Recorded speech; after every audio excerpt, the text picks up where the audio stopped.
Is this thing on? Welcome back to Big Mouth and fancy seeing you here in June. A very welcome, my friends, and especially my enemies. Come in, sit down, no touching.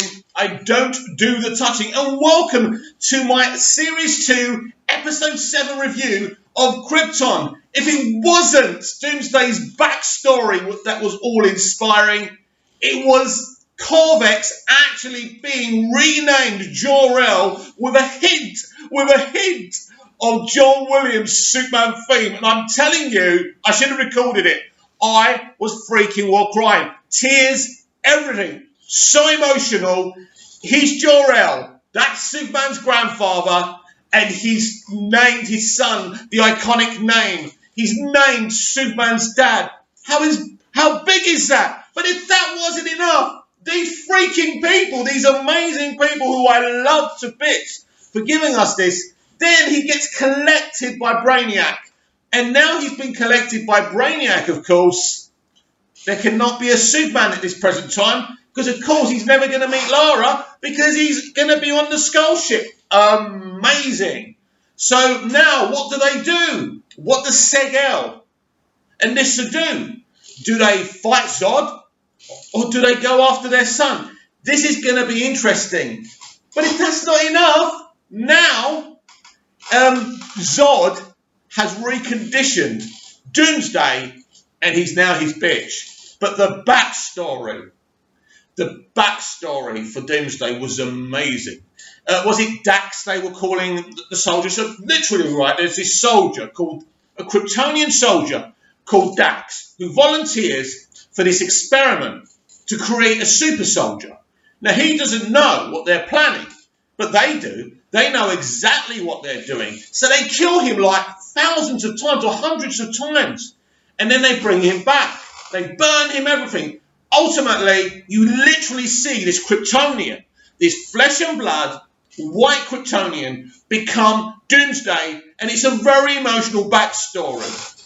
As his wife sees what he's become. It's really compelling and really emotionally. You know, just a great show. A great show. You know, when I've had to sit there, right, and see horrible CW DC shows, you know, treat our heroes and characters with disdain. But then you've got a show like Krypton, who really respect the fans, who really want to give the fans something. Of course, they want to make money. Of course, they want ratings. Of course, they want you to watch it. They're a business. Of course, they are. But at the end of the day, they are making beautiful television. They are making beautiful Superman television.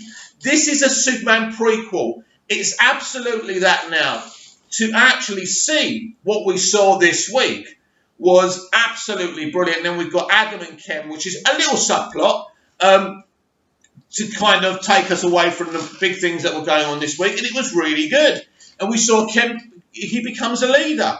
And he saves all those people. And it was a beautiful moment as well. And it took Adam believing in Ken for that to happen as well. Is there a relationship going on there? Is there going to be a romance going on there? I'm not sure. We'll certainly find out, won't we, as the weeks go ahead. I think we've had episode 7 now, so what? Is that 10, 12 episodes?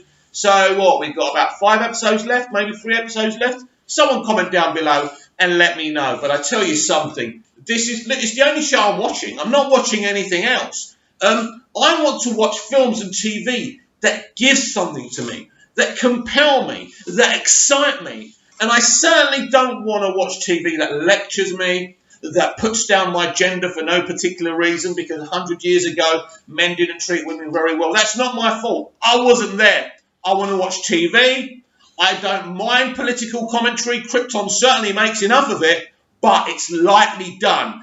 And it doesn't trigger you, and it doesn't hit you over the head with it. That's the difference. And this is what happens when you've got David S. Goyer running a bloody show.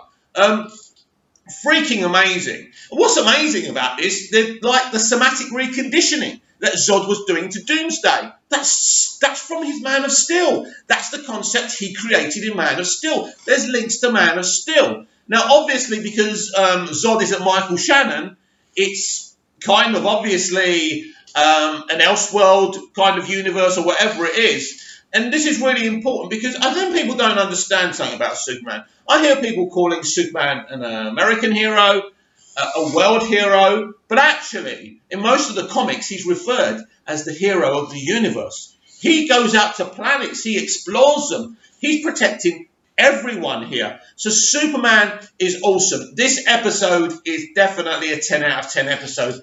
Freaking amazing, and there's so much more still to come. That's for sure. Really, this was just a mild episode, but with what they did with it, with naming Jor-El, Doomsday's backstory, it was really, really good, and I thoroughly enjoyed it. Comment down below. Let me know what you thought. Please like, share, and subscribe.